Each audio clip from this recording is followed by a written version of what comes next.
खबरों के सिलसिले को आगे बढ़ाते हुए आपको बताएंगे कि सेनेट की कायमा कमेटी बराए खजाना ने प्रॉपर्टी की फरोख्त पर फेडरल एक्साइज ड्यूटी खत्म करने की तजवीज़ को मंजूर कर लिया है। कमेटी ने टैक्स बार या इलेक्ट्रॉनिक मुहर के बगैर अशिया के हवाले से कहा है कि उनकी फरोख्त पर पाबंदी और जाली बारकोड लगाने पर सिगरेट्स को जब्त करने की तजावीज़ मंजूर कर ली हैं।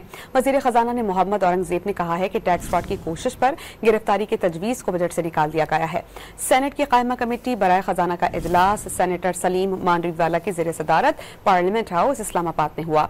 सेनेटर फारूक एच नाइक ने तजवीज़ दी है कि टैक्स फ्रॉड में मुलव्वस अफराद को 10 साल की सजा कम करके 5 साल की जाए। कमेटी ने गैर रजिस्टर्ड अफराद को 10 करोड़ रुपए से कम की खरीदारी पर इनपुट टैक्स एडजस्टमेंट रोकने की तजवीज़ मुस्तरद की है।